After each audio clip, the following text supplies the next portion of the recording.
so elated to have you at the first national NBPLA event.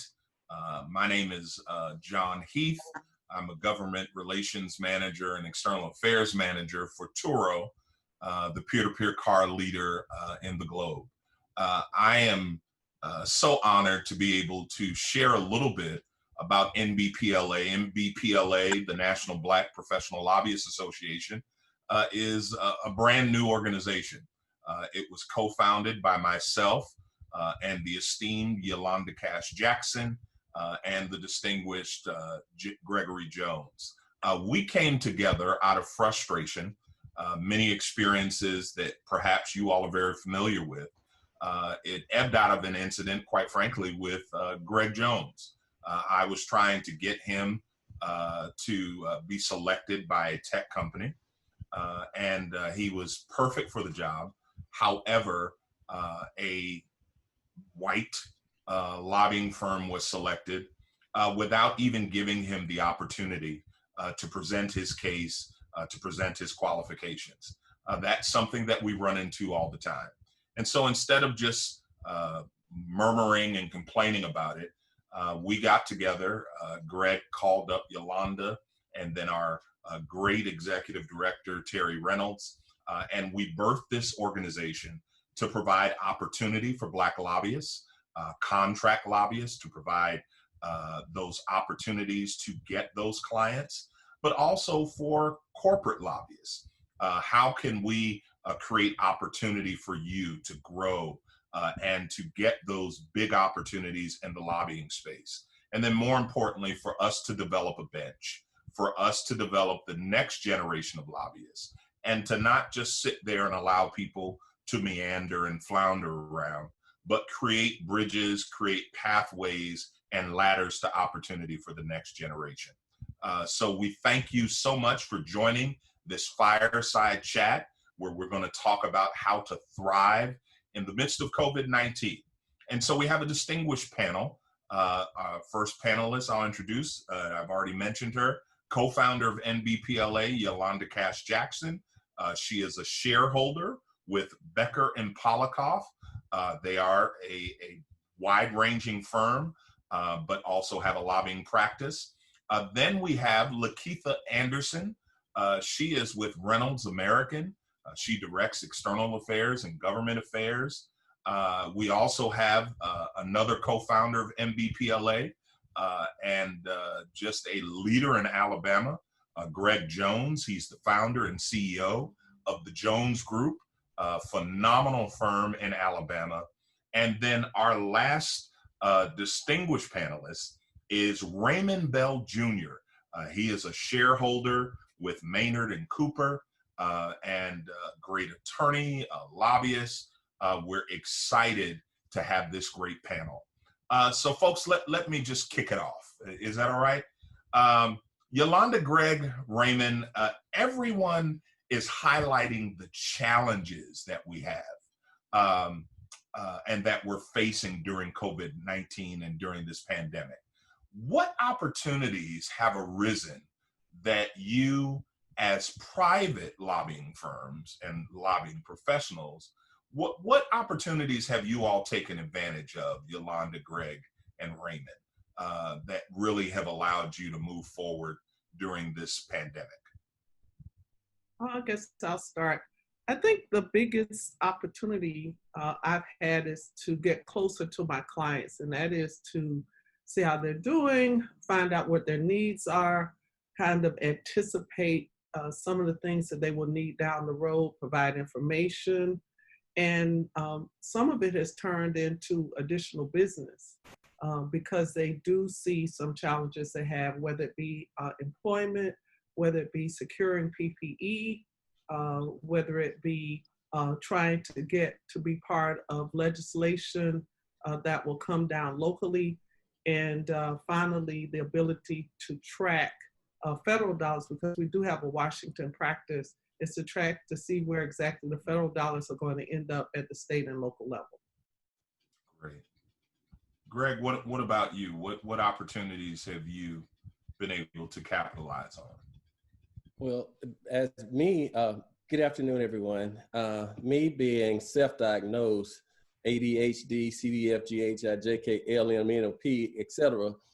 The opportunity, I guess the biggest thing that has affected me is to learn how to work in a confined space in four walls. That's a self part that has strengthened myself, is to learn how to work within a confined area. Another thing as it relates to clients, and on a serious note, the biggest thing that me is to expand my reach, expand my knowledge base. It made me get out the four walls of being at one particular area of practice, like the State House in Alabama. It encouraged me to establish a network with other lobbyists that are doing the same thing that I'm doing here in Alabama, to see, hey, how is this affecting you, and what are you doing to help your clients in that area? So it's strengthening my relationship with other lobbyists, to say, hey, give me some best practices of what are you doing? What are you doing for your state? Having me to take a deeper dive in how the federal funding works, how it impacts at the state, and how that trickles down to whether it's the cities, municipalities, whether it's the counties, whether it's nonprofits, to have me a deeper appreciation on how they work and how they are funded in a closer view, and how important those funds that are coming down from DC impact their business. Excellent. Raymond, what about you from your perspective, being at a sizable firm? What are some of the opportunities that you've been able to take advantage of? And you're still muted. There we go. Can you hear me? There you go. So I guess kind of piggybacking on what some of the other comments have been, is finding new opportunities. Because we have a law firm of 300 lawyers, there's a lot of different people performing a lot of services. And so we've been able to kind of pitch our ability in the governmental relations space to kind of help clients find resources, pivot, the way they're doing business, find new ways of doing businesses. A lot of our clients have tried to figure out ways to be more lean and how to streamline things. And so we've been trying to help them and advise them on what the new normal may be in certain industries. It's turned out to be more work, maybe a little non-traditional from governmental relations, but it's definitely creating new opportunities. It's putting us in contact with people we otherwise wouldn't be in contact with at clients' places of business and in their office and in their decision-making level, because a lot of companies now are trying to figure out, will I survive? And if I survive, what will be my new way of doing business? And so kind of hand-holding with them and trying to figure out, what's next and what's 6 business quarters away and how will we make profit is kind of where we've been focusing and helping them do that with governmental relations and governmental affairs. That's major what you just said, 6 quarters away. Most people look at, maybe 2 or 3, but you all are really looking far out. I'm going to go to Lakeitha, but let me just share this with you before I pose my question to her. Forbes, CNN, NBC, Fox Business News, major outlets have all reported that American billionaires have grown their wealth by $434 billion. Yes, that is with a B, over just the short time frame of the pandemic. Folks are thriving even in the midst of this craziness that we're dealing with this pandemic. And let me give you a brief etymology of the word thrive. It's drawn from the Old Norse word thrifta, which is defined as grasp or to get a hold of. But then when we move into the modern English version, the word thrive, it means to grow, to increase, to prosper, and to flourish. And what we want to pose to you today is that if you've been looking at this with a glass half empty viewpoint, we want to shift you today to demonstrate that there are opportunities out there. And even in the midst of this, you can thrive. So Lakeitha, as a corporate lobbyist, as the grande dame, if you will, of tobacco. You are certainly recognized as really the leading Black female lobbyist in that industry. What are some of the opportunities that you've seen that have arisen for you and even your company during COVID-19 that you all have been able to capitalize on? So thank you for that introduction. Sadly, I am now one of those billionaires. That's why I'm here talking to you, but you know, we need this neither here or there. What I've been able, let me just say first that good, bad, or indifferent, I've been busier within this pandemic with the amount of Zoom calls and Microsoft Team calls, fundraising calls, right? Fundraising conference calls, issue briefings, virtual fundraisers. I've been very, very busy. And so what I've been able to do within that busyness is to ensure that I'm talking to people that the rest of my team will not be talking to. Okay, I am the one who's going to be on the phone with a leading Democrat member to talk about his response and his feelings and his initiatives on CARES, right? Mm-hmm. That they're not going to talk about on the TV. It's not going to be in a press conference. It's going to be their true feelings, right? And you can go back and say, well, this is an opportunity for us. Many don't know that my company is now working on a vaccine.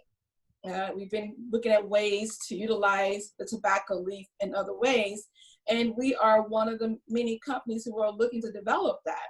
Well, there's some insight on the diversity of healthcare, and within that sector that no one else in my company will be looking for. And so I've been able to utilize those opportunities to get real intel and take it back. And I think that's the benefit of not sharing a whole lot of spaces, but being the one that has the inroads and can take that information and use it as opportunities. Sure. Outstanding. Leveraging, pivoting, and utilizing. So folks, you all have touched upon this, but let's dig a little bit deeper. We know relationships are everything in the lobbying arena. Certainly relationships are key in business in every endeavor, but certainly in the lobbying arena. How are you four, utilizing your relationships to achieve some level of success in this COVID present that we are currently living in? Let me take the first shot at that. John, I would, much as I love you, I would say relationship is the key to making us, especially in the government affairs arena and the way we conduct business, is everything. Everything. Relationship, and here's how, to answer your question, here's how relationship works as far as what I have experienced during this COVID times. Even though we cannot meet, when the legislature, when COVID started, we were in the middle of our legislative session. Once it started, we could not go back and resume business as usual. So a month later, the legislature met. It was legislators only and limited staff. And because of relationships, I could pick up the phone while they're on the floor debating and reach out to the Senate Minority Leader, the Senate Majority Leader, and have text communication with the Senate Pro Tem during those times in real time, and get those. Without those relationships, they wouldn't answer my phone. They wouldn't respond to my text. I couldn't advocate on behalf of my clients if I didn't have those relationships. And a lot of lobbyists didn't have those relationships. Because of those relationships, I can get access to media release, press release, before they go out for public viewing, and have a value added to my clients. They get to read it during the press conference if they're watching it. So relationships is key to lobbyists as a means, and that's how it affects me. Yeah. Lakeitha, what are your thoughts on that? So I think he's absolutely right, because when it first happened and the shelter in place was taking hold, and you weren't able to call the offices, but because you built your relationship, you had cell phone numbers and texting, So you're able to use that avenue to get information because Congress was closed. So Sure. no one's answering their phone. And I'm sure the state houses, no one's answering the office phone because no one's there. But if you develop relationships with those people you need to reach, you can reach them because they can ignore your email too, right? But if you have their cell number, you can text them, you can get a response. I have an example, if you don't mind. Just today, we were working on a letter, international letter that we need to go to the Korean ambassador. And we need a few members that no one can get to. I happen to have their cell phone numbers. Exactly. So I call them or text them, and we're able to get them on the letter. But again, going through traditional channels doesn't always work. Certainly. If those traditional channels are shut down. Yeah. Raymond, what's been your experience over COVID as relates to leveraging your relationships? So, one thing that's been very interesting and very helpful to me in leveraging relationships, I have been in a situation on more than a handful of times each week of having my point of contact involve other people who are not normally involved in my normal communications. And what we've been trying to do is to provide information. Look, I tell everybody's an expert on COVID now. And if you're not an expert, the experts only got about 90 days head start on you, so you can catch up. And so I'm using these opportunities to put myself and information with our practice and our abilities in front of people that we're not normally talking to. The other thing in regards to the elected officials, I'll say this politically correct, but we're dealing with politicians and they're locked in and they need to be out. And so we've been trying to give legislators and other people in positions information so they can push it out to their constituents, which is generating questions back to them, which are having them or staff members call us and say, hey, we got this question based on this information you help us push out. What can we tell this constituent? So it's kind of been tiered towards talking to folks we've been doing business with, folks we want to do business with, elected officials, and constituents. Outstanding. Yolanda, I want to just segue and then I want you to deal with this, but it's been wonderful to watch you over COVID from a relational standpoint, even how your information sharing with your colleagues. I think that's so important because oftentimes, we've talked about in the African American community, we have kind of a crab barrel mentality. We have sometimes a stinginess because we don't want to share. But I've seen you in this arena share information. And as you alluded to, even with some of these relationships, business has arisen for you. Can you touch on that? So I think too much is given, much is required. Simple as that. You can't be successful by yourself. You have to have, you really have to be able to share and not be afraid to share because it comes back. But I think during this COVID pandemic, you have to be able to talk to other lobbyists. I've spent a lot of time talking to other lobbyists just to get information and see what's going on. I'll give a good example. Greg and I, he had a client, I called and say, hey, did you give him this information? And we end up having a conference call giving information to that client, which made him look really smart because he could give them something that they didn't even pay for. So value added is very, very important during this time of COVID. And I think clients and lobbyists and co-lobbyists remember that because it's all a very difficult time. It's been a difficult time. We were talking before this broadcast for African Americans, period. Sometimes you just kind of need somebody to talk to that might be thinking similarly to what you're thinking. And how do you deal with that? Right. And so I think relationships, not being afraid to share and knowing that you're not alone is probably one of the biggest things that I've learned during this COVID response. Outstanding. So you gave me a good segue. There's an old adage in the Black community that says when white America gets a cold, Black America gets pneumonia. Data shows that white professionals after layoffs are hired much in a much more rapid fashion than their Black counterparts after layoffs. What counsel do you have for the Black lobbyists, the external affairs, the community relations professionals who have unfortunately lost their jobs because of COVID-19? What kind of counsel and advice? I think one of the things that we need to be mindful of, and obviously I know Yolanda and Greg much more intimately than I know Raymond and Lakeitha at this juncture, but I promise we'll remedy that. But in the midst of your success, you all are never at a place where you've forgotten your struggles. I think that's one of the things that I appreciate about you all. You know, you will pump the brakes on folks in a minute. So you all know what it is to struggle, to go through. So from the four of you, what would you share with those folks who have been negatively impacted? So I want to start there because I've had this conversation with a number of people that have been displaced or fear they're going to be displaced. First, I would tell you that don't let your faith, don't let your fear outweigh your faith. I mean, if you've been doing all the right things and doing the things that you need to do, you're going to be just fine. The other thing is that, you know, surround yourself with runners.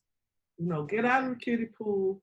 And if people not running, if they're not doing positive things, get away from them. Lose them in this pandemic. You got enough going on around you, enough negative things trying to figure out, you know, what you're going to do, whether you're going to have a job, you know, about your family, if you're going to be sick. Every time you get a cough, you're about to die. Taking your temperature. We've all been through it. Run with the runners. Run with those people that are interested in doing great things, and you'll be fine. And get rid of the negative. That would be my advice. Outstanding. Raymond, Greg, Lakeitha, any of you have anything to add? You know, I would piggyback on that, and what I would add another tool to your toolbox. I mean, everybody's being creative right now. You know, you've got manufacturers that are changing the way that they do business. They're making new things. They're getting over in spaces that they haven't been involved in. And so I would say, you know, there are some traditional skills that we all have that we use on a day-to-day basis, but now is the time to be a little unique, sell yourself different. I can't express this enough. The clients that I'm talking with are talking about what's going to happen in the future. And they're doing that in ways of asking questions to brainstorm with you. And I think if you come up with ideas, might not be the right idea, might not be the perfect idea, but if you're part of the think tank and you're really there with them trying to figure this way out, you know, I think you find a way into more opportunities or recovering if you've been displaced. You know, people are trying to save their livelihoods. People are trying to save the livelihoods of their workforce and their business. And I think if you're a part of the creative group that are putting those plans together, I think that's the key to securing more work or getting back to work. Great. I'm going to say a few words there. Remain relevant. Remain relevant, because things are changing now as we speak. We're doing this webinar because things are changing, but we must stay vigilant and relevant. And if you're not one sector you worked in and they're not interested in it anymore, they don't have a need for it, become relevant in something else. But ensure that your face and your name is still relevant.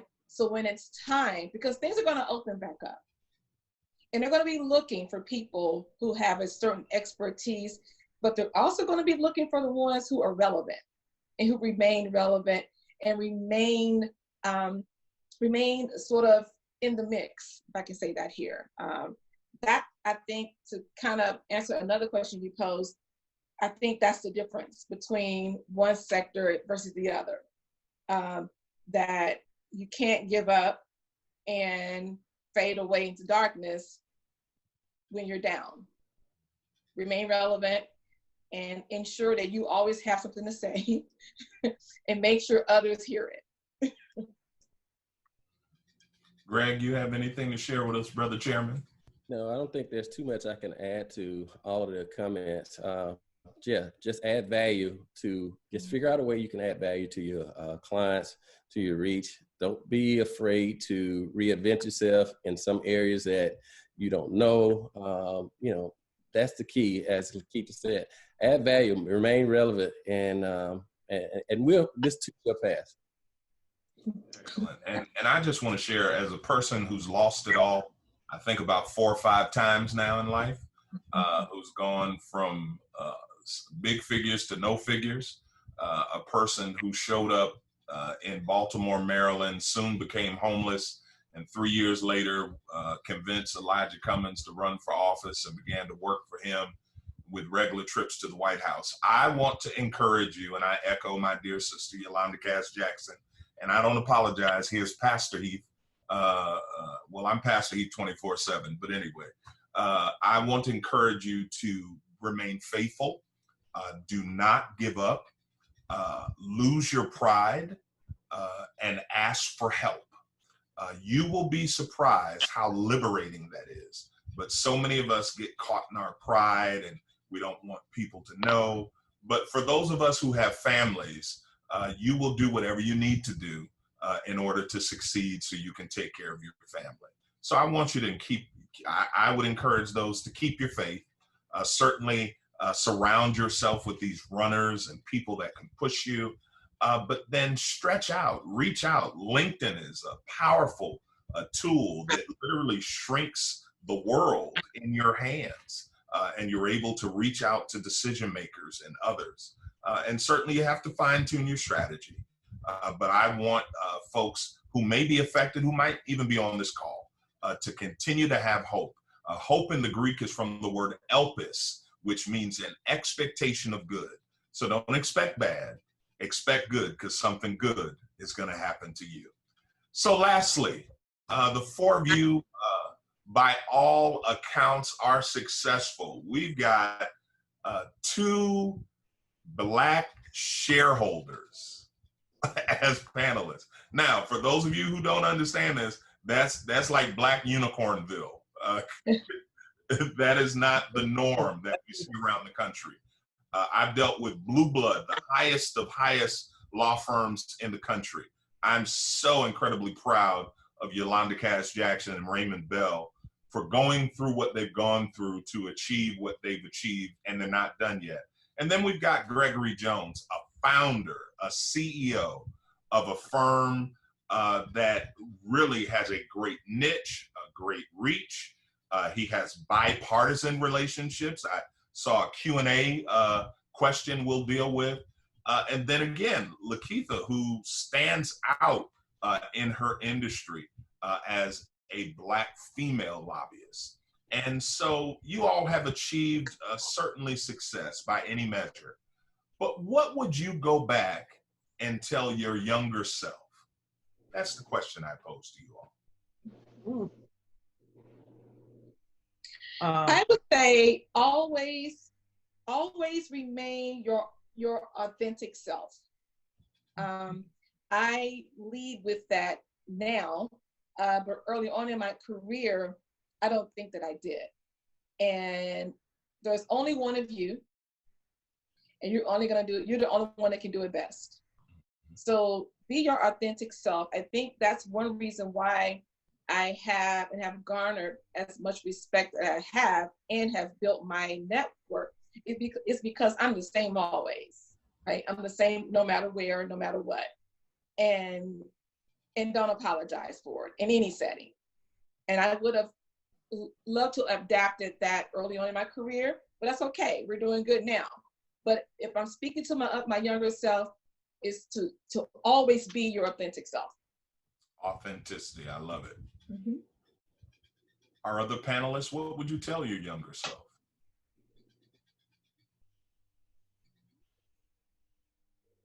I guess I'll unmute myself. Well, you know, I know everybody's been watching the multi-part series of The Last Dance, but I tell myself to apply myself like I was MJ. You know, I think in my younger career, I thought if I was here 12 hours, I was giving it my all and I was working hard. And you know, the quantity versus quality is totally different. And if I could do some things over again, I would reconcentrate on some things and kind of pinpoint and fine tune them and make it, just make it everything that I could be as a learning experience to create an opportunity to grow.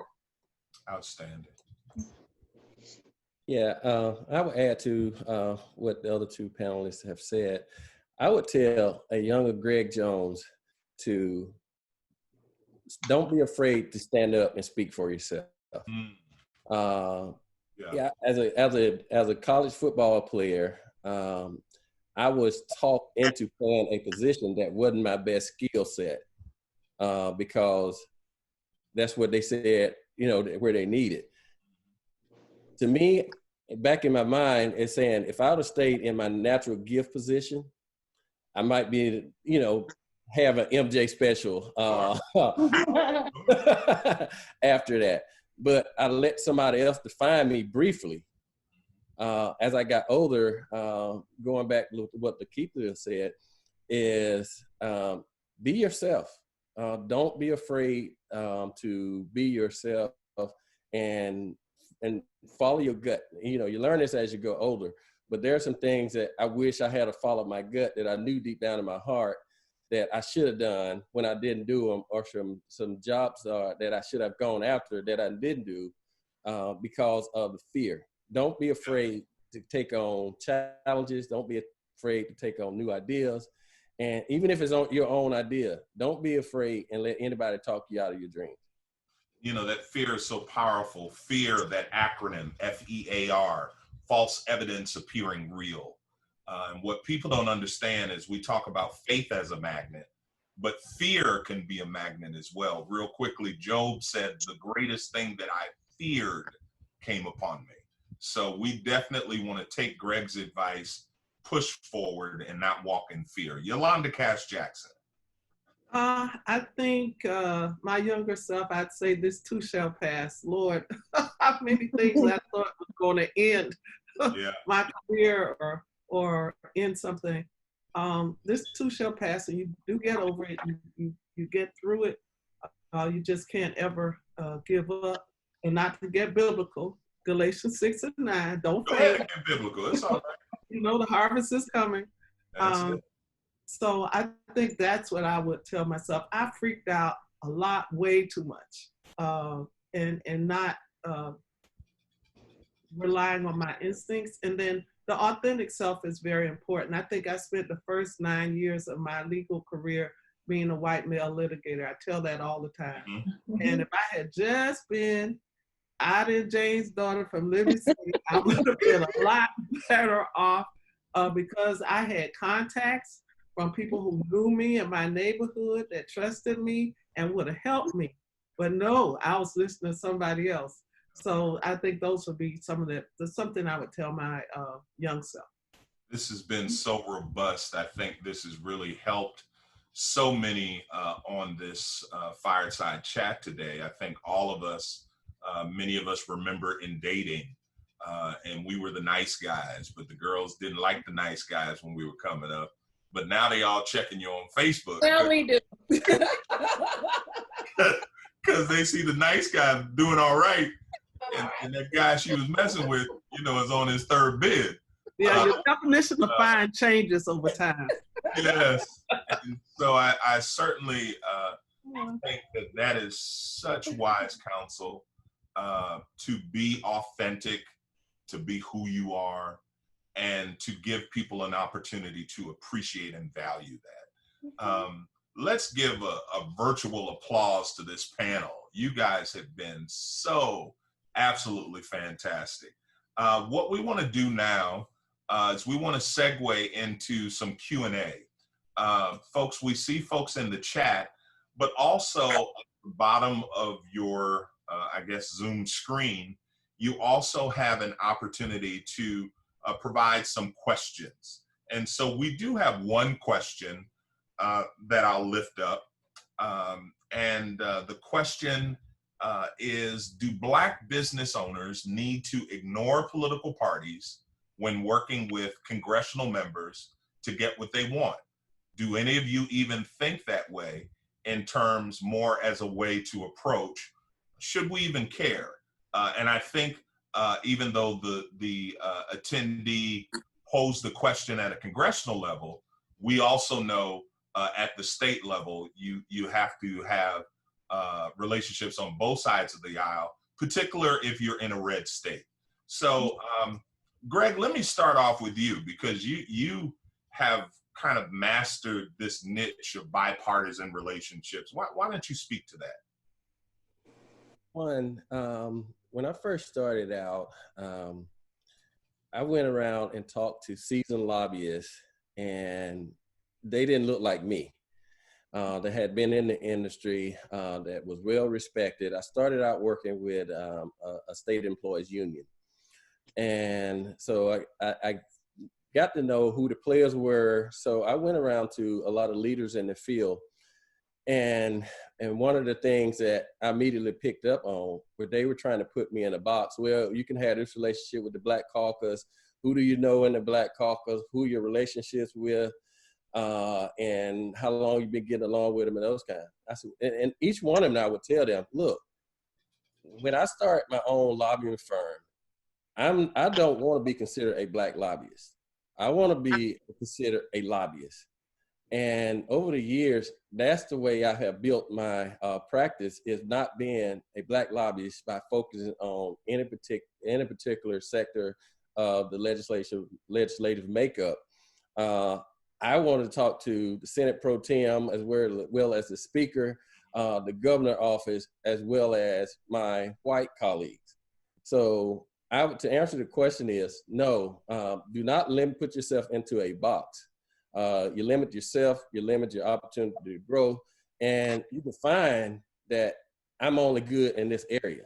While you are good in that area, don't let it hold you from advancing and being able to get things done across the board. Because remember, you're representing your clients, and your clients need a majority vote. And in Alabama, it's a supermajority Republican on both sides of the aisle. Mm-hmm. And out of the 35 senators, we have seven African American members. So I can't complete my obligation as a lobbyist if I only cater to one segment of the legislative body. Mm-hmm. Can I offer sort of a counter perspective from that? I once thought that way too, Greg, about, not wanting to be the Black lobbyist, but who else is going to do it, right? And those relationships, as we build them, are maybe not needed at that moment, but when the tide turns, as it's like now in Congress, the Congressional Black Caucus and the Hispanic Caucus are the leaders, right? So, and this question was posed from the perspective of a Black business. And let me visit that question in that manner, because during the CARES and the COVID stimulus, remember, all of the Black businesses were not getting their money, and other Black banks weren't able to facilitate the loans. It was people like Congressman Clyburn and Butterfield and others who made sure that the Black businesses were taken care of, right? That they had a roadmap to apply for the loan. They had a roadmap to know who to call, what Black business to go to ensure that their application was processed. So it goes both ways. And I understand what you mean by being a bipartisan a lobbyist. I am that as well. But my strength and my relevancy comes from those other caucuses that no one else in my building can talk to, right? Or don't have the relationship. So it's better to assess your own individual presence and your own individual needs. But I say that the tides turn always. We have a good saying on the Hill that your today's scheduler could be your tomorrow's chief of staff. So I guess that means don't ignore the people who are not relevant or not maybe in power at that point, because it turns. That's my little spiel. Yolanda? Yolanda? That's my Yeah, I would say that the flip side of that, from the business side, what I see as value, I have some clients, or I've picked up clients because they don't have relationships with the Black Caucus. And so, for example, I have a client that deals in healthcare, particularly in diseases that they make money off of diseases that affect Black people. And so they have absolutely no relationship with the caucus. And so I was able to tap into that market because of that. But that being said, to Greg's point, it is so wonderful to be able to surprise people that you can go and talk to the Republicans. True. That's true. I speak Gator. You know, I speak Florida Gator. And between the Florida Gator and the rednecks and the Black Caucus, that's a majority. And you win. Yeah. And people don't expect you to be able to cross the aisle and to be able to service your client in that way. So I've used it as a way to make sure that I'm relevant with the client, but also to surprise them that I have that kind of access. Right. And that is the best feeling No, to be able to walk into the speaker's office and not be expected. Yeah, and It's definitely be recognized. It's a great point that you are able to show the breadth of your experience and your relationships, because it's all relationships, right? And if one side, you only have one side, that's great. If you have both sides, that's even better, right? And I do agree that it's a certain level of gratification when others know you as well and they had no idea, right? That you had that reach. I had a member tell me, well, I didn't know you had this reach. Well, you told me to bring my A game and I did. You thought it was only going to be the Black Caucus or the Hispanic Caucus, but I had some other tools in my kit. We talked about the toolkit a minute ago that I was able to pull out. And I agree completely that it's always gratifying when you can show that you have relationships everywhere. Definitely. And we're at about 12:44. So we've got about 3 more questions. Mm-hmm. I just want to touch upon that. I'm one of the few people that you'll ever meet that's worked in both the RNC and the DNC. I certainly got to be the only brother that you'll meet. And one of the things that was very liberating that Lakeitha shared was this ability to leverage the fact that you have relationships with people who look like you, i.e. Black caucuses. And I think certainly Lakeitha deals mostly on the federal end, so she has a different perspective than some of the state lobbyists. But it's been unique, even in my own pathway, to be able to deal with GOP members from South Dakota and Maine with such comfortability. And I think, to your point, Lakeitha, shocking some of my colleagues that I have this ability to work with these GOP members, but I used to do a lot of national work on that end. And so I've have the benefit of helping Bob Ehrlich, the first Republican governor in Maryland in 36 years, get elected. I helped Elijah Cummings get elected. It has opened up doors. And I think for the business owners, specifically for business owners, you have to have relationships on both sides of the aisle. Ultimately, your goal that you're trying to achieve is to make money. And certainly we see on the GOP side, there's certainly a bent towards capitalism and making money. So having both of those relationships are critical. So let me go to the questions. For the contract lobbyists, let me go up. We've got some more questions. But for the contract lobbyists, what is your approach to business development? And B, are there any books or resources that you would recommend and how to perfect that craft for our contract lobbyists? Approach to business development and any books and resources you might have. Well, I'll take the first stab at that, and Raymond, you can. No, go ahead, Raymond. You didn't say anything on the last one. Go ahead. So I don't know of any books or anything that are out there, and so I can't steer anyone to that. But I will tell you, my key to business development is being where you need to be, where you think you need to be, and where people think you shouldn't be. And I think it's important, and we heard the term relevant earlier, and I think that is one of the terms that I just constantly think about. When you approach a client, you have to understand kind of what their goals are. You know, we have clients that want to monitor things. We have clients that want to move things. We have clients that want to kill things.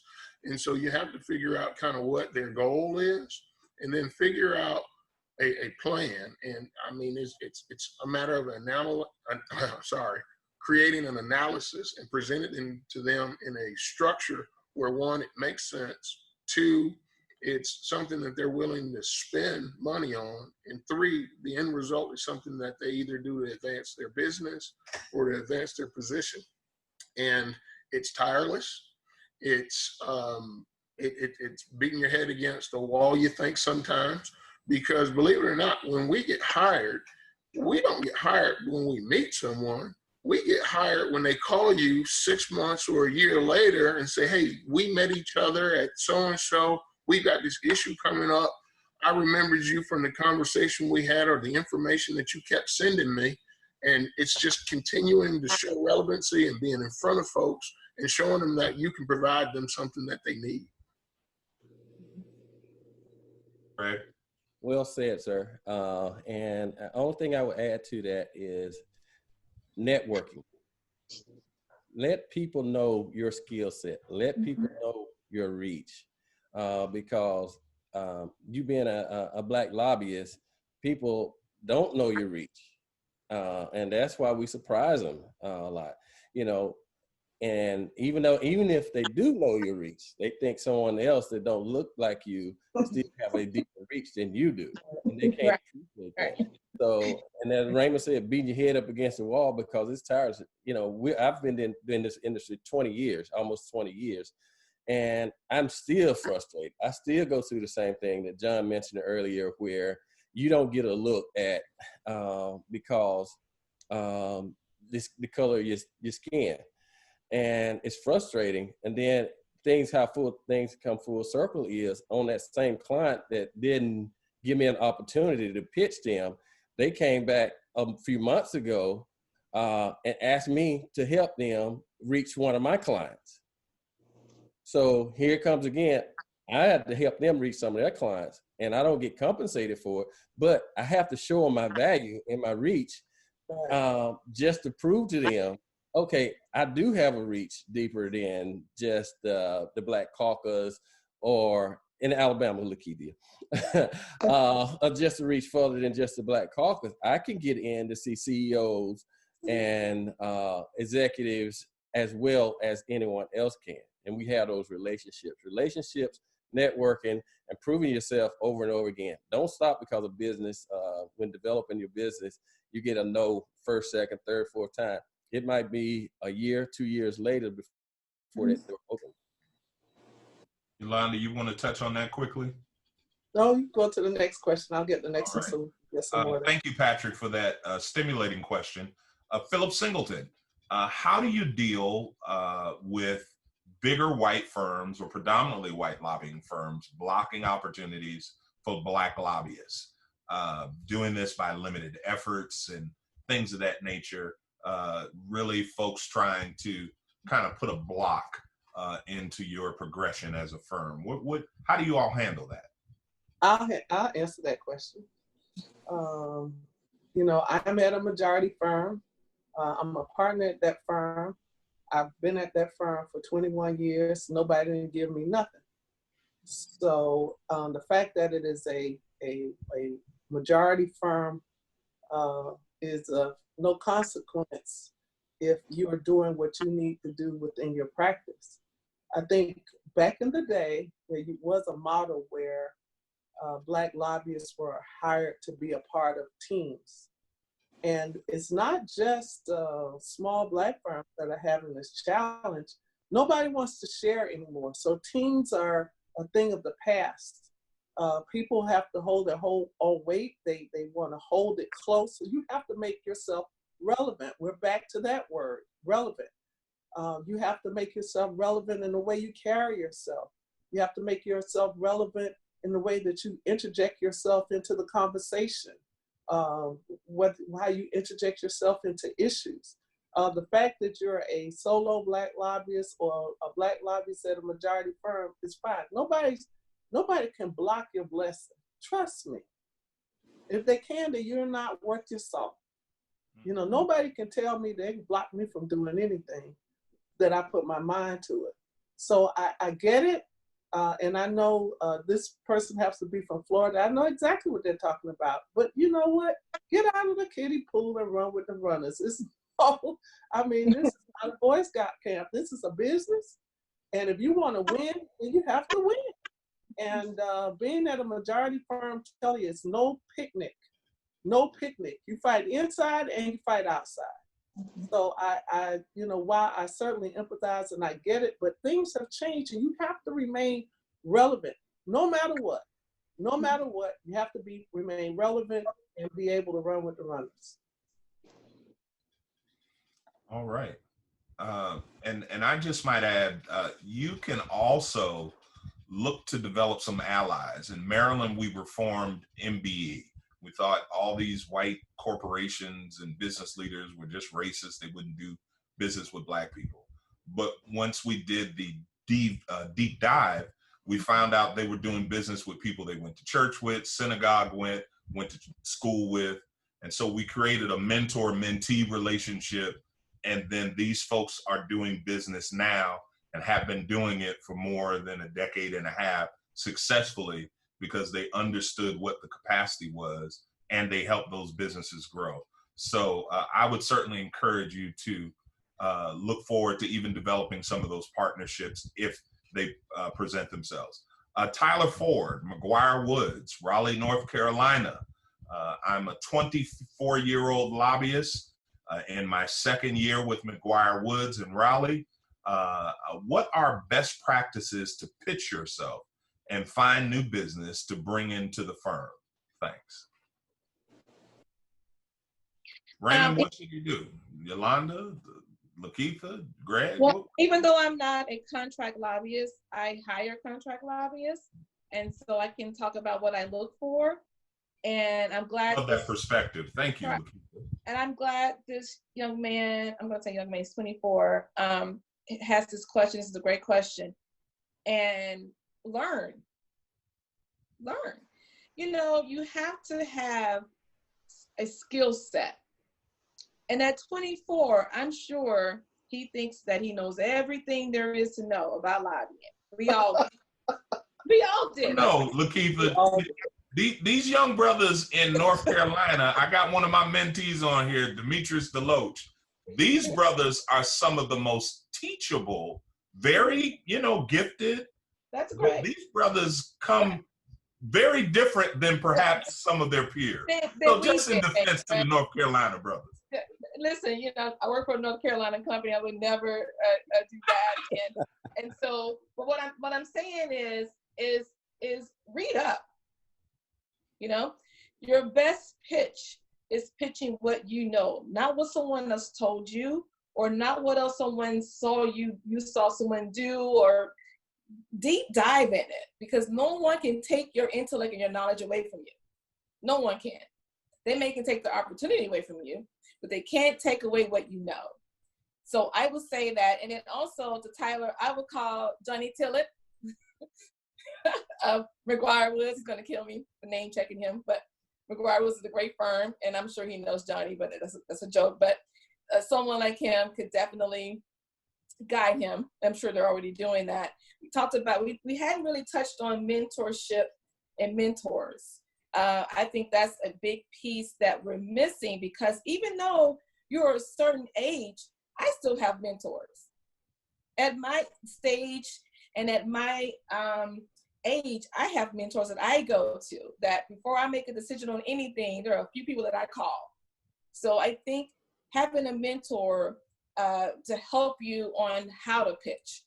And he says, best practices. So I say get a mentor, read up on on the topic, and be well versed in a lot of things, especially if you're with a firm, because there are going to be a lot of cases, a lot of issues that come your way that you need to be smart on. And I think just the knowledge in itself can never be taken away from you. Folks, I have to interject. We're at real quick. One thing, Tyler, I will add to you as a 24-year-old, your relationships are going to propel you to move forward as a big key. If I were you, I would spend time. I would take, for instance, the youngest members of your legislative branch, both the House and the Senate, get to know them, because chances are, if you're 24 and they're around the same age, they're young in the legislative body. And they're most likely going to have a future in that same legislative body. Get to know your legislators. Nothing sells more to Lakeithia than who I can walk into the office with, who I can tell her that I'm going to take her to, whether it's the governor, where's the lieutenant governor, where's the chair of a certain tobacco industry.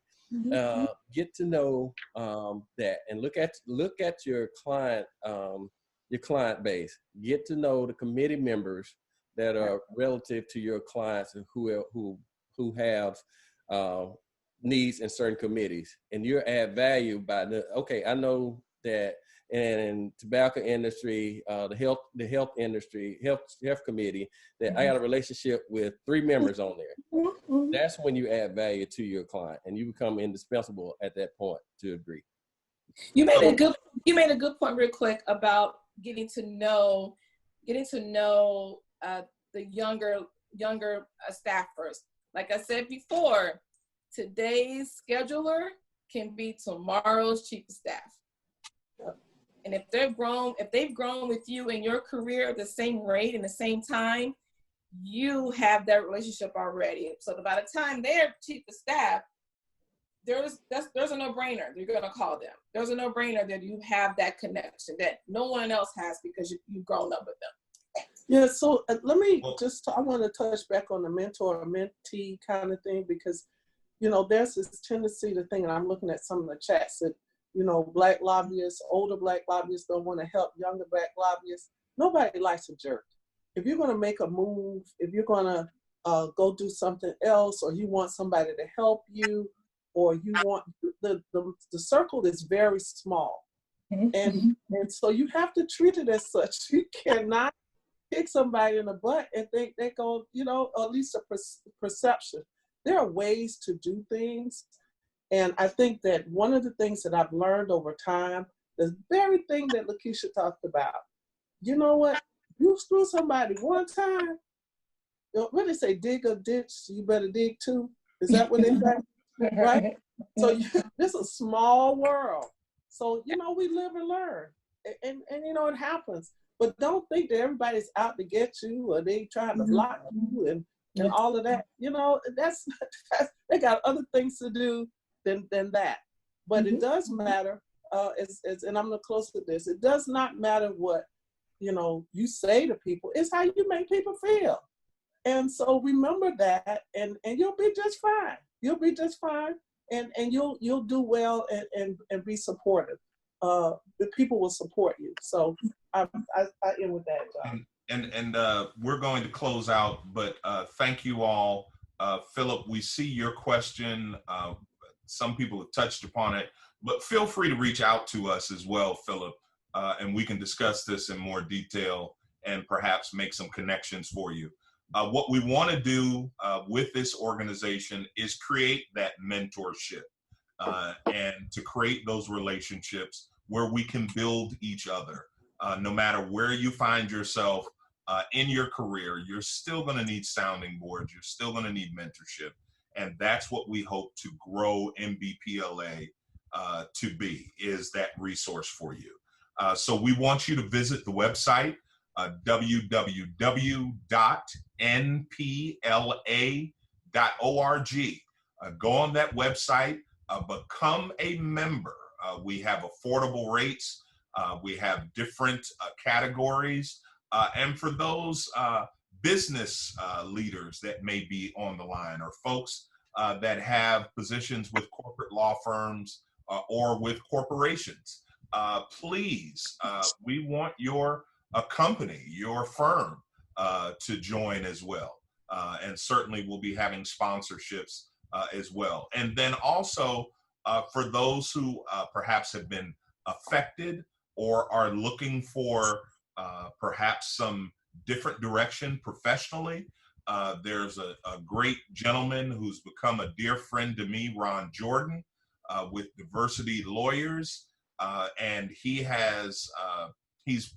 pretty much one of the premier recruiters for diverse talent, not only in the law, attorneys, but he also places corporate lobbyists as well. So that's Ron Jordan with Diversity Lawyers. So with that being said, I want to thank you all panelists for availing yourselves to share your time with some 60 odd participants for, guess what? Our first national event. That deserves a big hand clap. We are so excited that you all took this time, and we want to be a resource for you. For those younger lobbyists, we've got some great people that we can connect you with, either in your state or region. But we're going to grow this. We're going to make this organization a formidable organization that will be opening the door to opportunities for contract lobbyists, certainly for corporate lobbyists, and others who are engaged in the lobbying space, to have such a wide berth of opportunity that we'll be able to achieve all of our dreams. So with that being said, I want to thank you all on behalf of our chair, Gregory Jones, our vice chair, Yolanda Cash-Jackson. We're always thankful for our executive director, Sister Terry, and then our panelists, Raymond Bell, Lakeitha Anderson. We thank you all, and we hope you have an incredible day. And those questions that we weren't able to get to, please get in contact with us. I believe it's info@NBPLA, and we can respond. Until our next Fireside Chat, we thank you, and you all be safe and stay strong. God bless.